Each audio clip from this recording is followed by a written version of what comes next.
organized in partnership with Operators Without Borders. My name is Lars Stordal, and on behalf of the host of this Congress, GWOPA at UN Habitat, I'm happy to send you greetings from the UN campus in Bonn. Before I hand over the floor to our partners, I would like to just mention two technical aspects that will hopefully improve your event experience. On your right-hand side, you can see that we offer simultaneous translation in multiple languages, and you can choose and change the language using the buttons on the right-hand side. We also have a participants chat just below the translation. If you're joining the chat for the first time, you will need to log in either using your email or your social media accounts. I'm grateful to our partners in Operators Without Borders for joining us today. And without any further ado, I would like to hand over the floor to Valerie Jenkinson. Valerie, over to you. Thank you so much.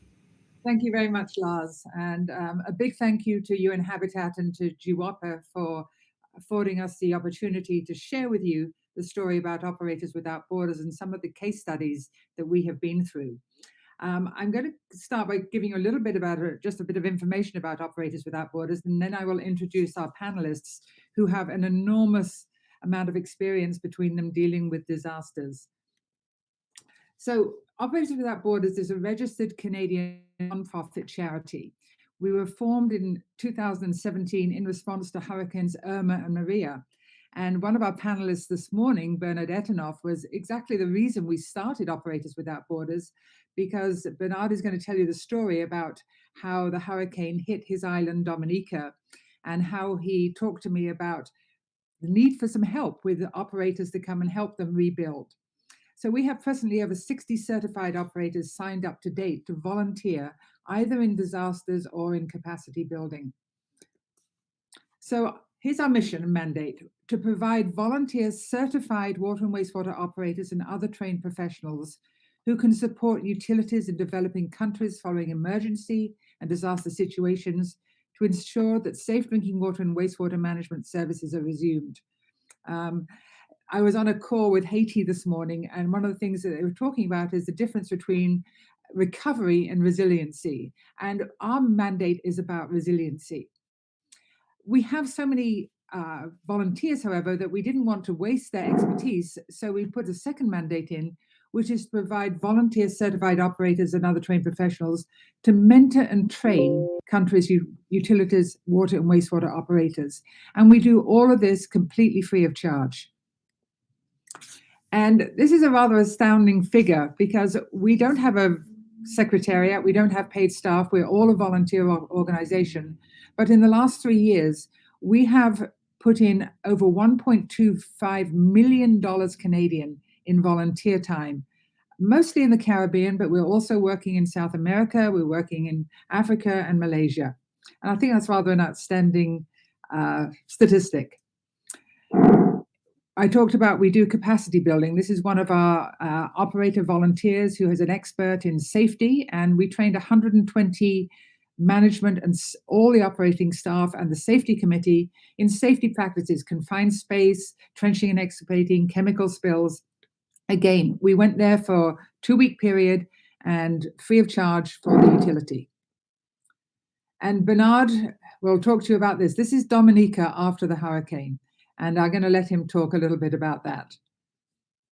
And this is Jason Mank, who you're also going to be hearing from this morning. If he looks a little disheveled, it's because this was in the Caribbean and he had been working in a contained sea can, and I'll let him tell you about what he was doing. But yes, it was very hot and very humid, and our guys did an absolutely phenomenal job there. Another one of our volunteers working with another NGA water mission in putting together a reverse osmosis system. This is Marcel, who works with Jason in his utility, or in the utilities from the Ontario Clean Water Agency. So I'm going to stop sharing my screen and I'll introduce some of our our partners now. First of all, Bernard Etanoff. Bernard, anybody in the Caribbean who works in the water industry knows and has great respect for Bernard.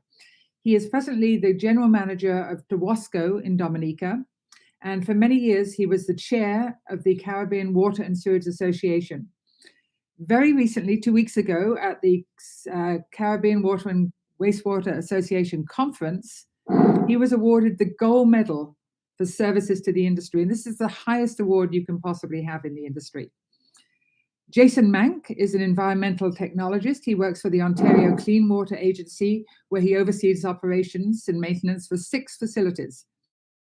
Jason was the very first operator to sign up as a volunteer after the 27 hurricanes, and he's worked in rebuilding the water systems and wastewater systems in both Dominica and the Bahamas after their hurricanes.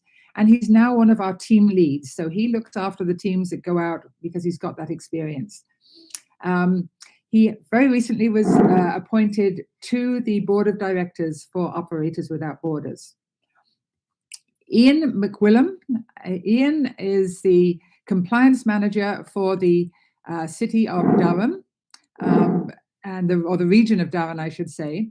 And he is been very, very instrumental on many of our committees in Operators Without Borders. He's led the lab training. He's worked in several of our operational assessments where we go in and help utilities assess what they're doing and can they be doing things better, and also providing training. So very grateful. He's also been in charge of, I think, he's in charge of the pandemic response in the water industry for the region. So he runs 6, I think, vaccination centers. He'll tell you a little bit more about that later on. And then lastly, our huge expert, one of Canada's leading disaster experts, is Greg Selecki. Greg, along with Ian, has written a lot of the ISO standards. He's worked with the UN. He's lectured at Harvard, and he's been on every major disaster in Canada in the last 14 years, including the 4 biggest disasters that Canada has ever had. He's an incident commander. He trains up to the level 400, and we're delighted that he's one of our volunteer operators. So those are our panelists. And Bernard, I'm going to start with you, because this is, we work with utilities. You are a utility, and we've worked through Operators Without Borders with you a great deal. Can you talk a little bit about the link between climate change, what you're seeing in Dominica, and the disasters that are happening?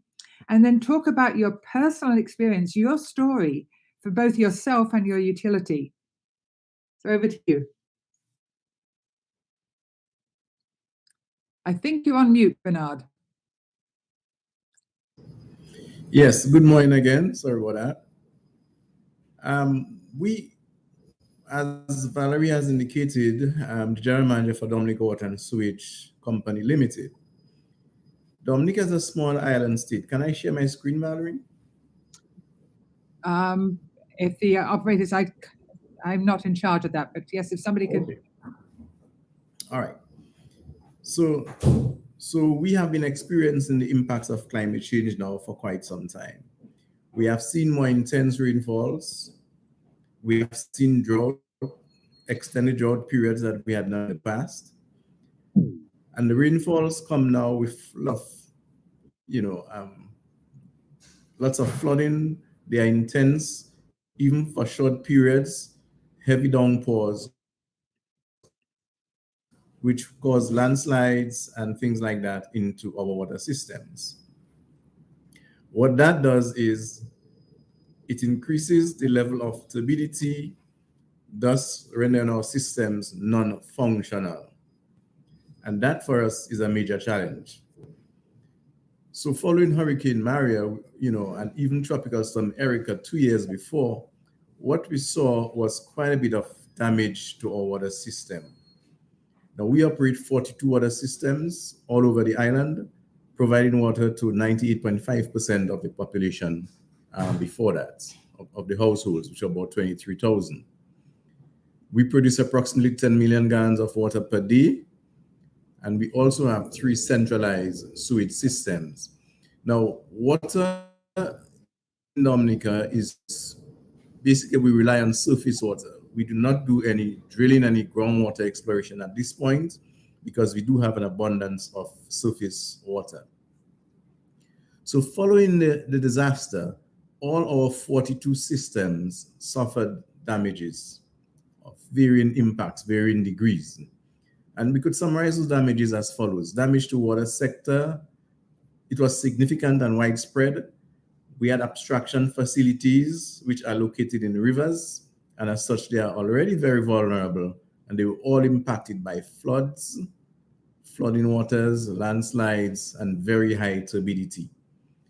We had river courses that were just changed because of the volume of water that were rushed down in quick time. The river bank just changed their course as a result, and so where we had intakes, water was diverted from those intakes. A lot of our pipelines were exposed, and a lot of them undermined in several areas as a result of the slides that we had. So access road to intakes and storage facilities, as well as pipelines, were completely washed away in some instances. We had blocked and damaged access roads due to fallen trees and landslides. We had broken pipelines at bridge crossings, because all pipes are attached to bridge crossings over many rivers. Dominica is a land of rivers, as we see.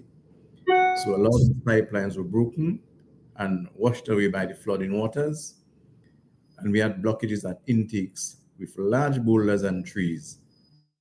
And of course, the high level of silt, as I indicated, from landslide and erosion. So as a result of this, most of our systems were down. I wish I could have shown you some pictures, but all the systems were down for some time. The first systems were able to be restored within a week, just about 3 small ones. The major system was restored in just about 2 weeks. And it took us almost 1 year to restore one of our systems just south of Roseau. So the repairs took the form of uncovering pipes, unearthing pipes from landslides, repairing those pipelines, replacing new pipelines in some instances, and building new intakes. So as a result, we had to do new intakes. We had to find heavy equipment, which sometimes were not readily available, but we did succeed in doing that. Some intakes that existed prior with large volumes of water, all that were there were boulders. The concrete structures were completely destroyed, and boulders occupied the place that these intakes occupied. They were completely covered with boulders and silt in between. You could hardly see any water. The water was probably running underneath, but you could hardly see it. We also had damages to the sewage network. We have a major sewage network serving the city of centralized sewage facilities, serving the city of Roseau and environs. There are 2 interceptors, one from the north of the city and one from the south. The one from the south has to cross a bridge, a main bridge in the city of Roseau, to get to that plant. That pipeline was completely eroded and washed away by the river. The bridge also suffered significant damage. We had siltation of several of the sewage manholes, and the siltation of the wet well at the Betong sewage treatment facility, and of course, damages to electrical control panels for the wet well at the Betong sewage treatment plant. We were literally helpless in the situation, couldn't do anything but to discharge raw sewage at the mouth of the Roseau River, a major river in the city of Roseau. Our main offices as well was completely destroyed, and we had to reconstruct a new office. So lots of times we had to operate from vehicles wherever we could, using telephone as our hotline for internet service and so on, so that we could communicate effectively. So we needed assistance, and some regional partners came in and assisted us, sent men, sent chainsaws, sent supplies, which was tremendous. We appreciated that in the form of whatever form they came to assist us in restoring water to our systems. But we express thanks to these people, but we must single out the Operators Without Borders for Operators Without Borders came to our rescue, I must say. We had persons assisting in restoring water in the rural areas of Dominica besides, far from the city of Roseau.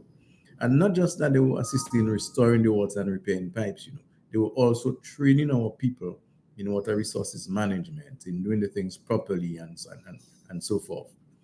And we also had operators from Operators Without Borders assisting in the restoration or the repairs of the sewage facility, the main sewage facility in the city of Roseau, the electrical panels, which were really crucial to us. And when by the time I could tell you that some of our operators learned quite a bit and were able to do quite a few more things on their own.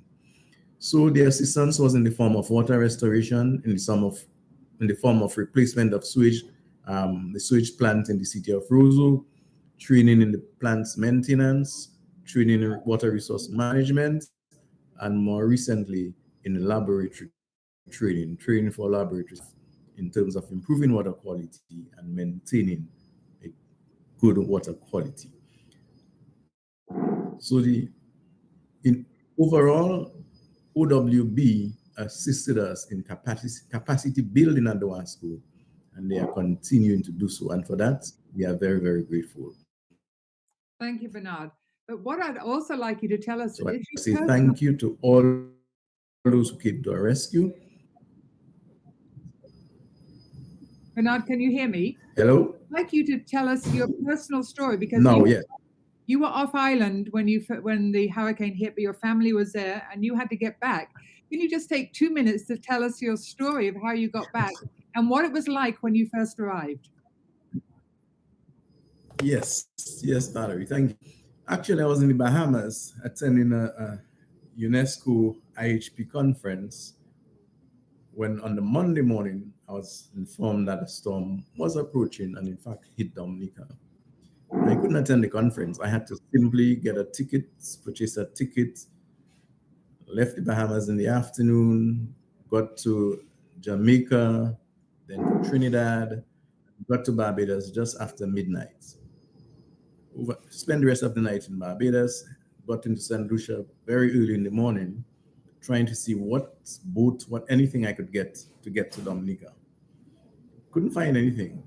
So I took a boat from St. Lucia, assisted by Kawasa, from St. Lucia to Guadeloupe, where the ferry runs from Guadeloupe to Dominica, and tried to get into Dominica. The ferry could not make it into Dominica, so two other partners I met in there, we decided we're going to charter a speedboat. First of all, we chartered a small flight, which would take us into Melbourne Hall. But the information I had was that when you get to Melbourne Hall, you can't get to Roseau anyway. So it didn't make any sense. So we took our monies back, and kindly enough, they gave it back. And we chartered a speedboat to take us into Roseau. That speedboat took just over an hour from Guadeloupe, Pointe-à-Pitre to Roseau. By the time I got here, my back was sore. I had to fly off to Martinique sometime after to get treatment for my back. But when I got to Dominica, the tears just started rolling. Speaking about it now, it comes back live, The next day, however, I was with my team, and as much as we could meet, few of us, and there were men who had no clothes. They had lost everything, yet they came to work. They came to see what they could do. I had to I gave them clothes from my home. And some of the women who had no place to work decided we will cook for these men while they go out there and try to restore water systems.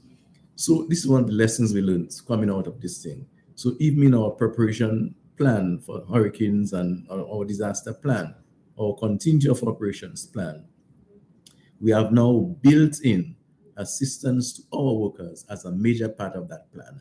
I can tell you, as part of our preparation, we purchase even t-shirts. We brand them and we have them so that when persons have no clothes to wear, they can have a t-shirt. We have extra shoes. We're still trying to source good quality. It's difficult getting those here. And we always replenish our first aid kits on every vehicle in every office. We have those. And we purchase foodstuff, dry foodstuff for persons in the event of a disaster. We can assist them to get their feet, to get back on their feet.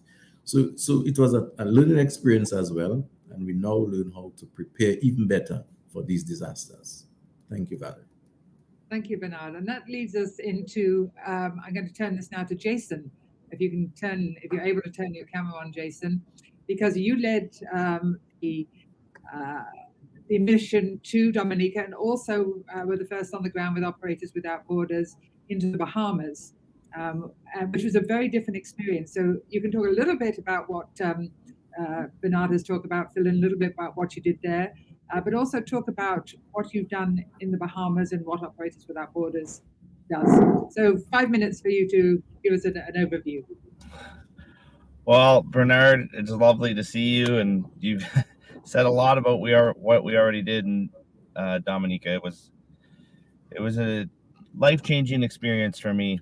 Met a lot of wonderful people that worked very hard with us to get things back online and up and running. And in the couple weeks that we were there, we were able to achieve so much.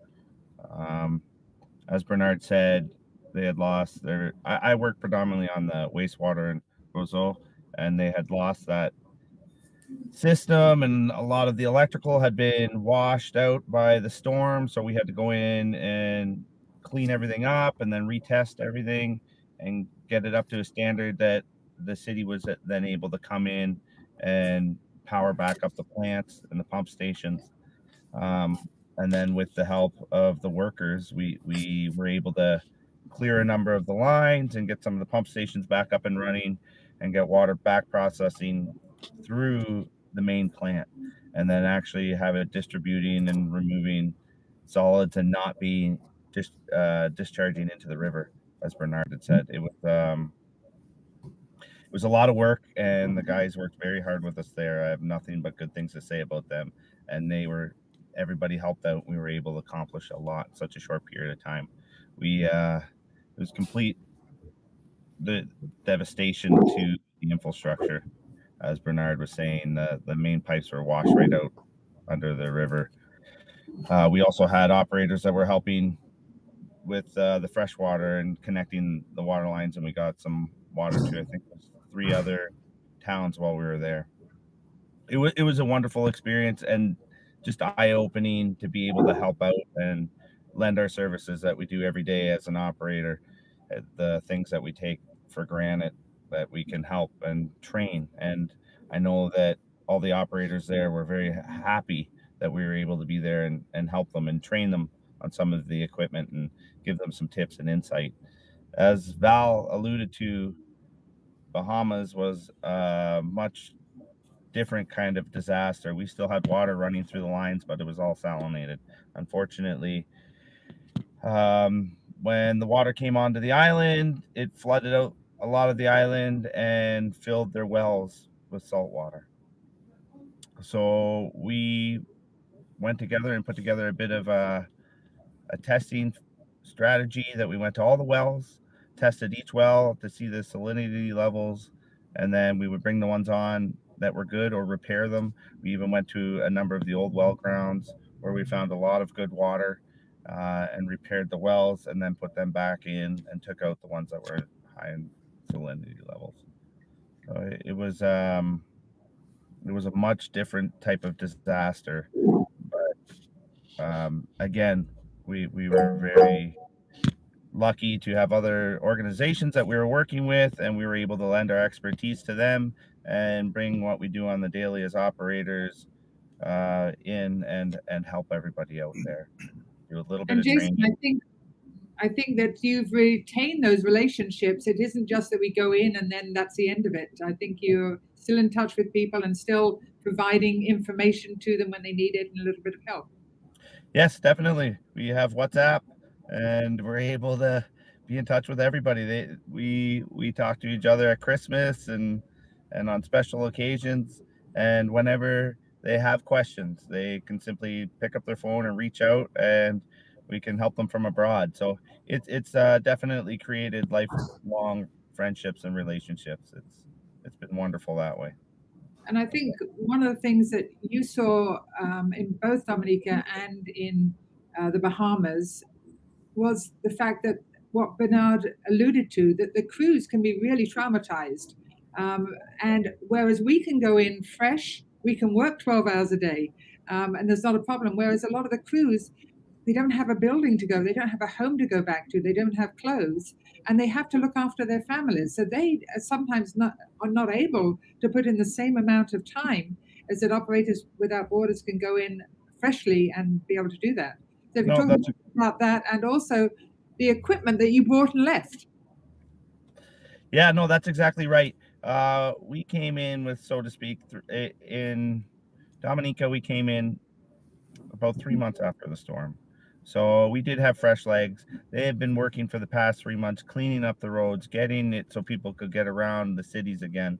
And you could see that they were strained, and there was a lot of mental anguish and different things that they had gone through. So us coming in as a fresh pair of legs, as you say, then we could just get to it and work 14 hours a day or whatever it took to get this done. I think it gave them a breath of fresh air as well. They would come in and help us when they could. And we had a fresh set of eyes, and we could bring things back up. So, and when we traveled there, we all brought with us luggage and tools. So we were able to leave them with tools and work boots and work gloves and things that we take for granted and so easy to come by here, they didn't have on the island. So just to bring a backpack full of work gloves and safety glasses, and it went a long way. Everybody was very much appreciative, and simple tools like testing devices for the electrical or screwdrivers, things that they weren't able to have, it made their lives a lot easier. So it really was a breath of fresh air, I guess is a good way to put it, because I know that it gave them a little more reason to be there, right? They were happy to see what we were doing, and they wanted to help us. And being that we were fresh legs coming on the ground, they were definitely happy, and a big help too. I think it gave them a little more too. Well, thank you, Jason. Thank you for continuing to work on this and being available for other disasters. So I'm going to turn now to the resiliency side more, because we've talked about recovery and what we do with that. But recently, we've trained well over 200 people in incident command systems in the Caribbean, and over 300 if we count what we've also done in South America. So, Greg Selecki, you are our incident commander-in-chief. And can you talk about why we use the incident command system training, what it is, why we use it, and then talk about a couple of case studies that you've been through to indicate why this is so useful?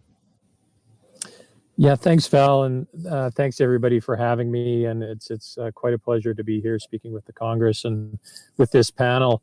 And earlier about the units inside, and you just brought that up, Val. And I think one thing that we've all learned over the years that there's going to be the response, there's going to be the recovery, and from my world, well, within my world, we need to prepare for that. So we know there's going to be another hurricane. People ask me all the time about, well, did you know there was going to be a pandemic? The answer is yes. I mean, simply when you do hazard identifications and risk assessments, pandemic's been the top 5 for decades at least. And of course, you never know when these things are going to happen, but we need to prepare for them. And even with hurricanes and floods, they're seasonal now, and we know they're going to occur.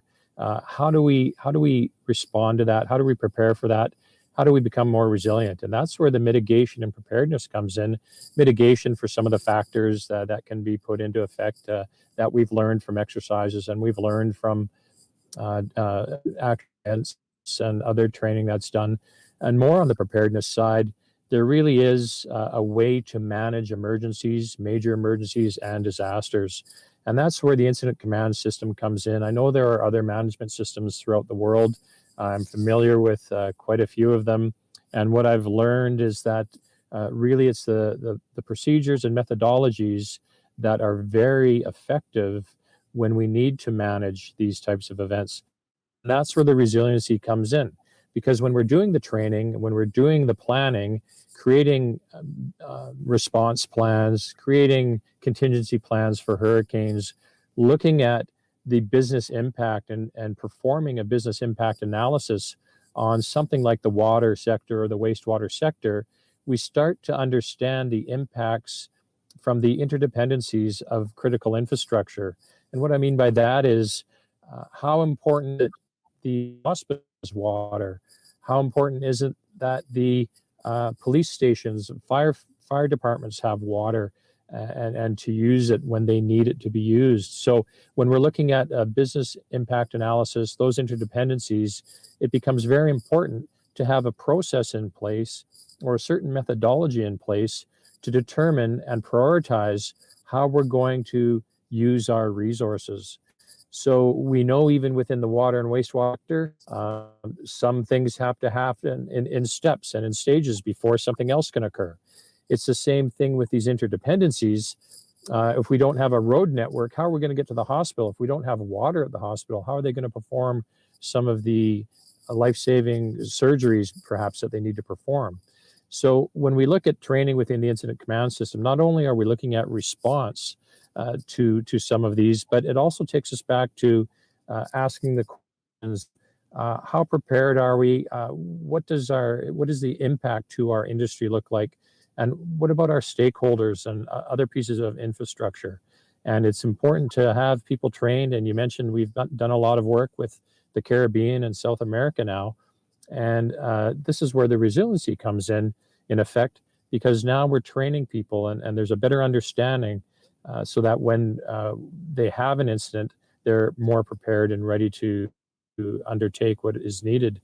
And from our perspective with OWB, we're able to provide more support as well, not just the technical support to recover from the loss of infrastructure, but also the support from a management perspective. We see NGOs come in, non-government organizations that come in to help, other organizations that want to help, but it's really about supporting either the water sector, the water companies, or the itself, or the islands that we've been working with, or any country, to help them manage their own response. And that's another area that we can help with on the response side. But thanks very much. So, but Greg, you've been an incident commander, you've worked in all of these things. Can you give us a couple of examples? I mean, I remember Bernard, one of the first things he said in the presentation he made after his hurricane that he made at the conference, and he said, we had a plan and we prepared for the worst, but we didn't know what the worst was. And I think you'll agree that there's always surprises. And I know you found hippos. Yeah, that's correct. And I won't get into the specific details of the hippo loss, but one thing that we do, and this is one of the largest floods in Canada's history and the largest evacuation in Canada's history, where we had to move over 100,000 people out of Flood River Valley. And what we had learned, I mean, we had practiced this, right? And as I mentioned, we had identified this as a hazard for years. And this was a 1 in 700 year flood that hit the city of Calgary at the time. And did I think that was going to happen in my lifetime? No. Did I think this pandemic was going to happen in my lifetime? No, but we knew it was going to happen. So the process that we take to prioritize our response is by having all of the players in the room to identify their problems, identify objectives that we have to move forward with. And of course, there's the evacuations and rescues that occur. There are roads that have to be opened so that people can be evacuated. There's reception centers. Social services have to be in place. It was mentioned by Bernard, I think, his experience. And there are cultural issues we have to consider with that how does community come back? And that's back to the resiliency of all. In any case, as we're going through, even during our exercises, because we had a plan in place, we never took it to that level of where we didn't have the support. So to the level of failure, and that's something we're learning in emergency management, is we really need to exercise to failure, meaning, okay, you don't have enough people to reestablish a road network, or you don't have the resources in place to pump the water out or into an area. And so what occurred with us at that time was we knew that if there was a very large flood, it would actually impact one of our stakeholders, and it was a minor problem in the big picture, but a major problem to them was they had to evacuate all of the animals before some of them, drowned and died. Even though they had a plan in place, they were far behind. And they ended up losing one of their hippos down the river, and it just became a bigger problem. As everybody knows, hippos are quite dangerous, and that was a new problem we had to deal with. But because we are able to have a process and methodology in place, that helped us work. Yeah, we're not talking hippos in Africa. We're talking hippos in Calgary, Alberta. So quite unusual. That's right. The river. Very. So I'm going to pass it over to Ian, and we'll come back to the other panelists. But Ian, we talked about building resilience and capacity strengthening. You have worked with the disasters standard operating procedures that we're putting together for the Caribbean, working with Ignatius Jean, who's on the call this morning and who moderated the last session. Can you talk a little bit about what we're doing there, the lab training that you provided for Dominica, for Bernard, that he spoke about, and also the work you did in Belize and Barbados?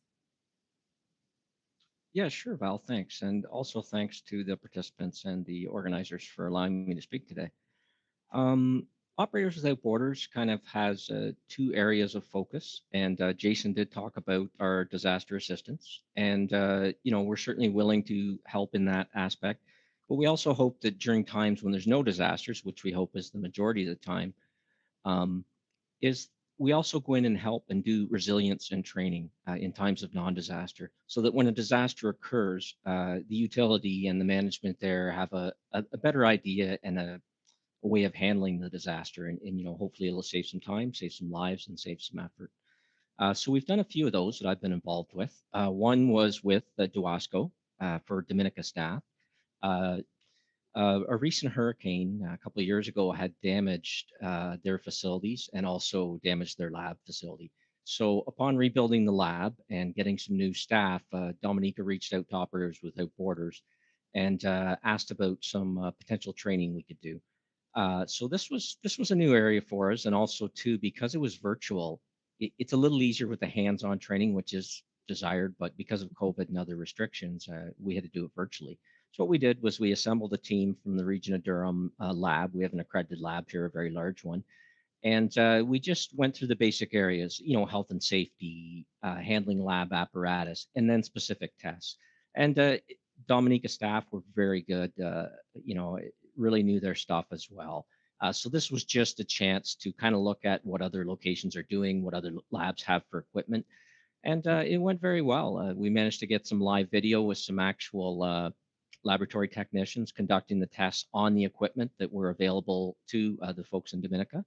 So that's an area where we're willing to help other locations if you need training on lab, or if you just have a certain parameter that you want some assistance with. One of the other ones that we looked at, that we did for 2 weeks in 2019, we sent a team of 4 operators to Belize. We managed to send a team that had a bit of a good makeup: water, wastewater, collection and distribution, and health and safety trainers. And while in the Dominica, we basically went out with the staff. Some of the operators like myself, went out with staff and just observed their day-to-day workings. And, looking at health and safety, security, efficiencies, quality of water, things like that. And then we made some suggestions in a report. And then also during that excursion and training, we had Ron Enns, a very qualified trainer. He put on hands-on training in confined space, trenching. We did some women's training and some lab safety training. And we established a good relationship with the staff at Belize Water Services, and still to this day, we're willing to help them. It really is a good way of doing training when you bring the experts to you, and because of Operators Without Borders, it's there are minimal costs involved. So those have been 2 great things. And the last one Val mentioned was a new standard operating procedures initiative. And basically what this is Operators Without Borders have gathered a group of water and wastewater professionals to come together and start working on standard operating procedures with utilities from the Caribbean. So we've taken a workshop approach where we've had a couple of workshops now, and we started looking at standard operating practices for the larger disasters, volcano, hurricane, drought, flood, things like those issues. But the real principle behind it is to help utilities capture what they're doing in a standard operating procedure. That way it can be pulled out during the times of crisis or for training new staff. So right now we do have the group working with Caribbean utilities on developing templates that will then be available that any utility could use. So if you need a procedure, say, on how to isolate a reservoir, you can look at that template and just customize it for your own operation. And also in the background, there's folks like myself and Greg and Jason are always available for help, for comments. What do you do in your utility? What are we missing here from a safety wise? So personally, I find that really enjoyable. And I think Operators Without Borders, that kind of completes the package of not only helping in times of crisis, but helping prepare for times of crisis. So thanks, Val. Thanks, Ian. And you're also the pandemic coordinator. So how is, you're working disasters within a disaster, and Greg and you have already talked on many occasions at conferences about the disaster within a disaster. How have you been working with that? Yeah, that's a good one, Val. Yeah, I do for my my region, Durham region. I am the COVID lead for the works department, so water and wastewater. In Canada, across Canada, we've done quite well with COVID and in our utilities. The biggest fear naturally is a virus getting within the facility, and especially the smaller ones, taking out a number of staff and making it below the level you require to run that operation. We didn't see a lot of that in Canada, but that's because we took precautions in the water and wastewater field, certainly observing the health measures suggested to us. But the part with the disaster and disaster, that's a term Greg and I and Val like to use, is you have normal situations like water main break, a major water main break, where you're good at. You're good at dealing with, you're good at going in, you're good at repairing and the water quality and disinfecting. But when you're doing that under a disaster, and this one being COVID, there's just additional measures that we didn't think about before: distancing, cleaning of tools, wearing masks. So it really is an additional response requirement when you're conducting your daily work and emergency work that you now factor in COVID. And this is similar. COVID is one, but it could be another thing, that during a drought, during a flood, you still have your daily activities to do, but you now have new nuances you have to incorporate in. So, great, thank you. There's a question, and I think this would be any of you guys, but Ian, especially, and Greg, you've written these plans. The question is, do you have a written plan for how to respond to the various types of disasters? Also, are you able to coordinate well beforehand with the utilities on the ground where the disaster occurs? So who would like to start on, Ian? Sure, I'll start. We personally have plans. Like here in Region Durham, we would have our overall emergency plan, and within it we would have a water emergency plan and a wastewater emergency plan, and we certainly encourage that. And that's part of the SOP process, is for locations to have those plans in place, to test them, to exercise them, and to revise those plans.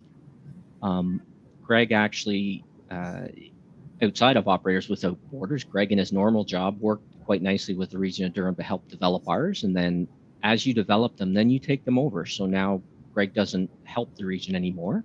He's certainly there if we need him, but then we maintain ourselves. And that's the idea with the Caribbean, that we want to help you develop the disaster plans and then be there in the background to help support.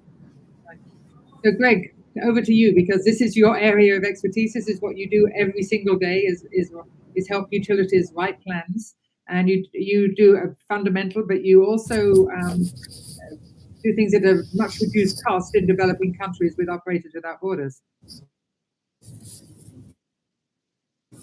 I think can we hear you? You're on mute right now, Greg. Oh, yeah. Sorry, that Val, I kind of lost a bit of connection there.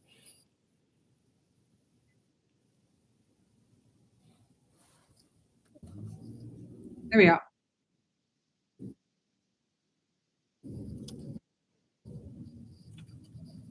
Okay, can we hear you, Greg? If not, I'll go to Bernard. This is good? Yeah, that's good. All right. Yeah, and Ian mentioned there are definitely water plans, definitely plans, water and wastewater plans in place. And I touched on earlier, but the critical infrastructure that's involved, not only within the water sector, the wastewater sector, but all those other sectors and the interdependencies that are involved, where we have certain plans in place, whether they're water quality plans, flood plans specifically, or specific hazard plans, wildfire, those other sector partners I Greg, mentioned earlier the health sector, the electrical sector, gas, other industry partners. Greg, you're cutting in and out, so I'm going to go over to Bernard. Just to comment, and you may get a bit better connectivity, because I know you're on your way to where there was a huge disaster in I'll try. The fires. So Bernard, you have maybe a plan that you needed to update your plan. Yes, Valerie, we do have plans, and we try updating those annually based on circumstances, based on the situation. So we have now included not just hurricanes and floods and so on, but we've included volcano, eruptions and things like that. And more recently, we've had to tweak our plans to include the COVID response. And so this is something that still needs updating, still needs, uplifting all the time, but we do have them, and we try to maintain them. And not just that, to share with everybody. And from the major plan, do an action plan annually. Thank you. So there's another question here. Could you kindly share about challenges with integrity strengthening? Are there some lessons learned on how these can be overcome, or what recommendations can be shared to use with the other operators who want to apply the same methodology? One of the other things that we have been doing in the Caribbean is an enormous amount of training. And we work with the Caribbean Water and Sewage Association. We work with ALOAS in South America. We're working with Global Wastewater Initiative out of Nairobi, works in Indonesia and Asia. But one of the things that we're very, very keen on is certification of operators and professional operator certification. Jason, perhaps you could just talk a little bit about what certification you have, because we are, again, providing in developing countries this all the training, whether it be certification training or the continuing education units that you need, we're providing free of charge to utilities. So what's your journey? What are you certified as? Well, I'm certified. I look after a class 4 certification in wastewater collections, as well as wastewater treatment. And I am just starting my certification on the freshwater side too. So I only have class 1 in collections and distribution. So this is a next level. I've started taking over some other water treatment plants. So we're moving on that sector. And what does the certification mean? Well, we're lucky enough here that we have different grades of certification, and I'll speak to it just in a very brief term, but we have to put in so many hours of on the job service working at a class of a plant. So there's different classifications of wastewater and water treatment systems.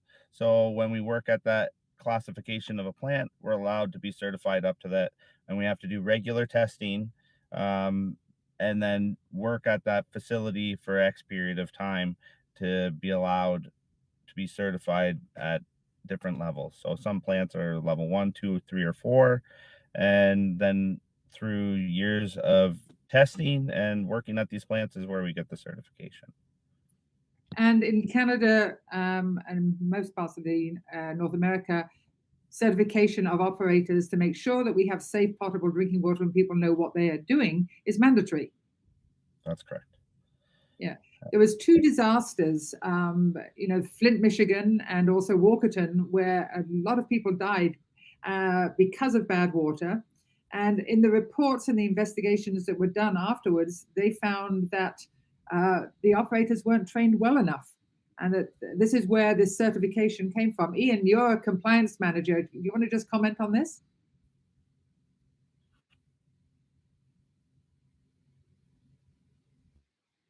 No, you're on. You put yourself on mute, I think.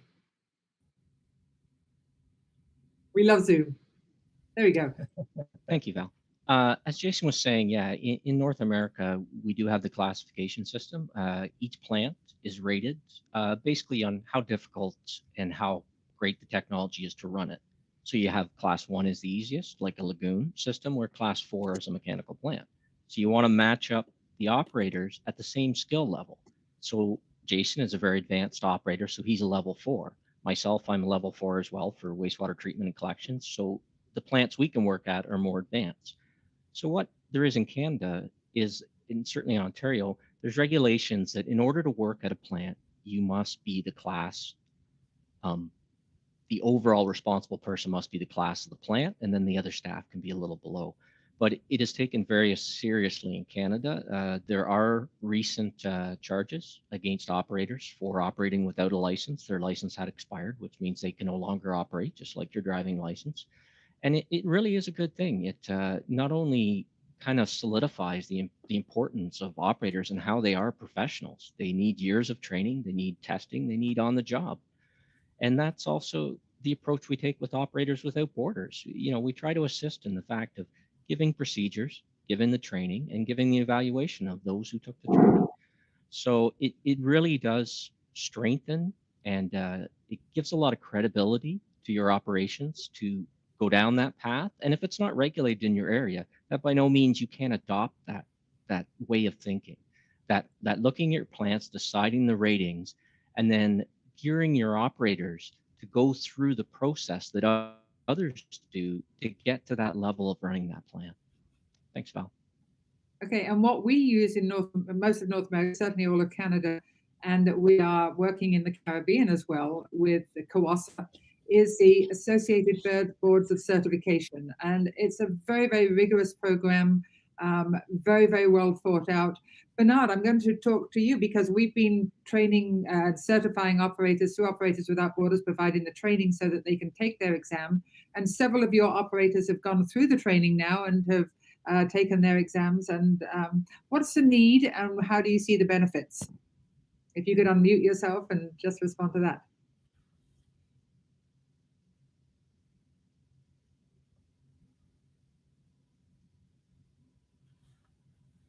Are you hearing us, Bernard?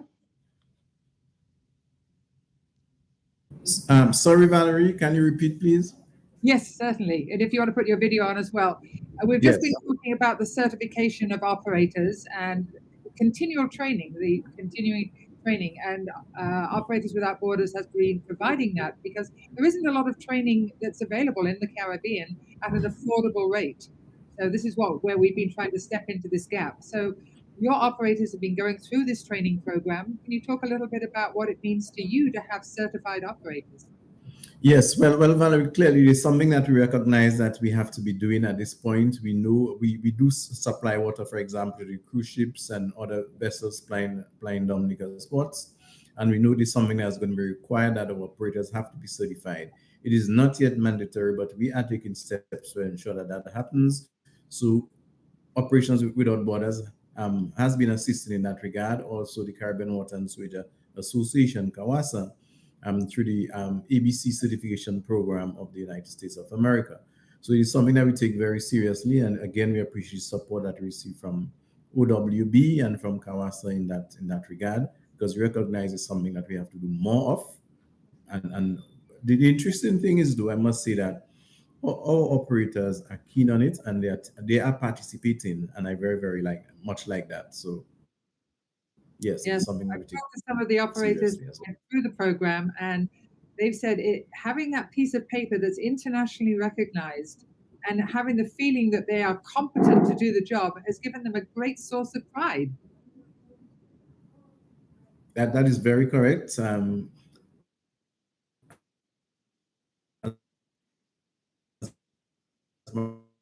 All right, you're cutting out a little.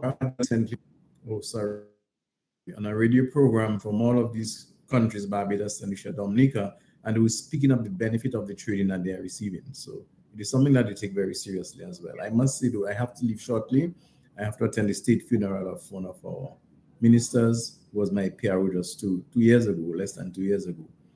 And so I have to leave shortly. Okay, thank you. Thank you very much for being with us, Bernard, because your personal story, I hope, resonates with a lot of other people. So if there's any questions, do please put them in the chat. We've answered a couple of questions that have been in there so far. So just reiterating, with Operators Without Borders, our programs are free of charge if you are in a developing country. So this isn't for Germany or North America, but if you're in South America, if you're in Africa, if you're in most countries in Asia, we'd be delighted to talk to you. And of course, we're working with the Caribbean very closely. Greg, just having a last word, if you were to say one thing to people in disasters, what would be the one thing that they really need to do? Is it the ICS training? What is it that is really a priority to be resilient? Yeah, I think it is thinking about that whole cycle of mitigation, preparedness, response, recovery, and taking that into the context of the planning and training that you're doing, and even to align it to one of the last questions on how can you coordinate well beforehand. And I think that's a big part. Is really, you don't want to be meeting people the first time during a disaster, and you want to be able to have your stakeholders in the same place and do some of that planning and training. You can never plan for everything, and the plan will never succeed as it was written for the first time it meets that enemy of that disaster.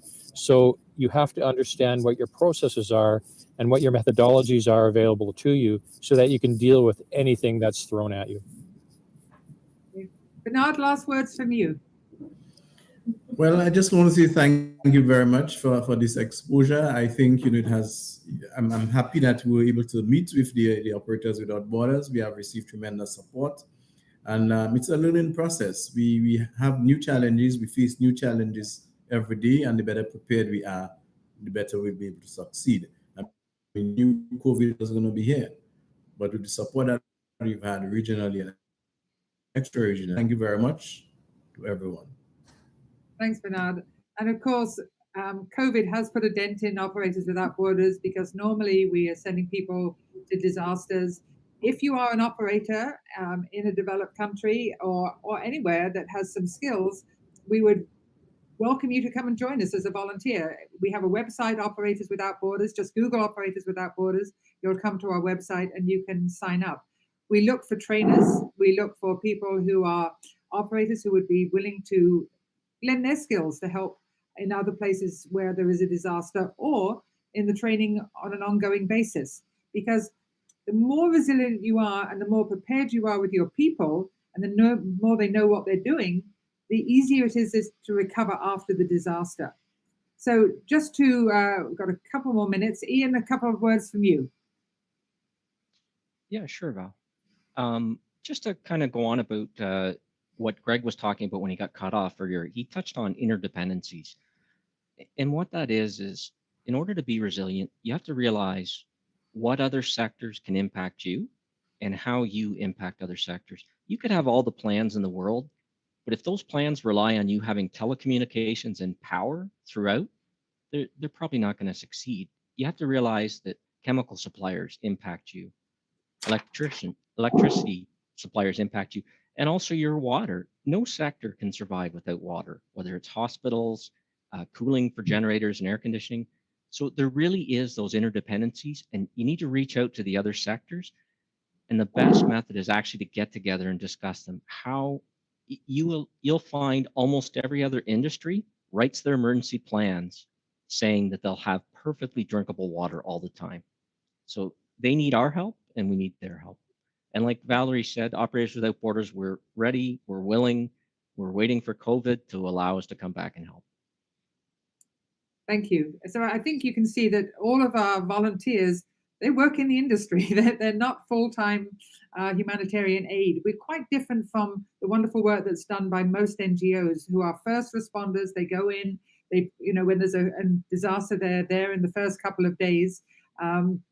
We come in a little later at the request of the utilities to help them rebuild, because the faster we can rebuild the existing infrastructure, the less we have to rely on making new water from potable temporary facilities, from handing out bottled water, from trucking water to places.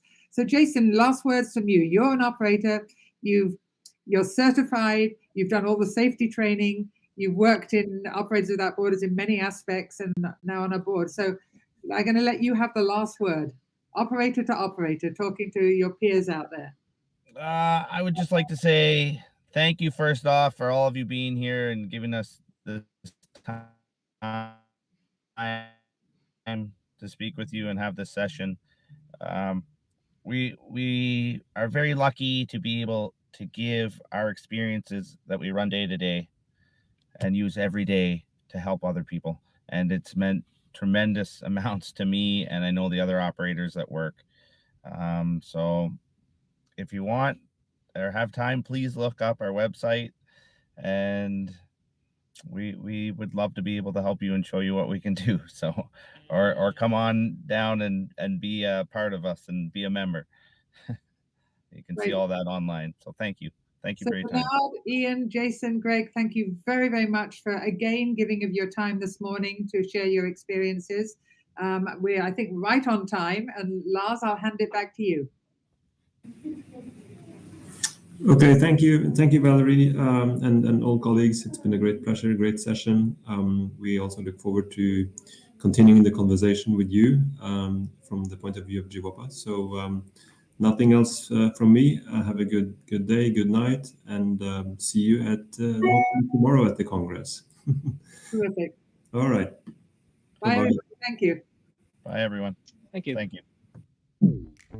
What? Already over? No, we have plenty more options to continue the discussions and peer exchange beyond the Congress. Tell me more. What are the options?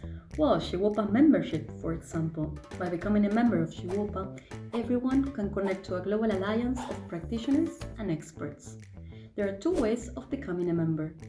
First, institutional members. Institutions can participate in GWOPA's assemblies and are eligible to run and vote in its international steering committee elections. Or second, individual members. Individuals can connect and engage with peers in the online GWOPA community. We have created a space that allows for networking and easy communication. Meet future WOP partners, stay up to date on project opportunities, and participate in peer-to-peer learning opportunities. Sounds great. How can I join? Simply go to www.gwopa.org and register for free. If you want to know more, you can follow GWOPA on social media and subscribe to the newsletter. Thanks for joining the 4th Global WOPS Congress. We'll see you soon.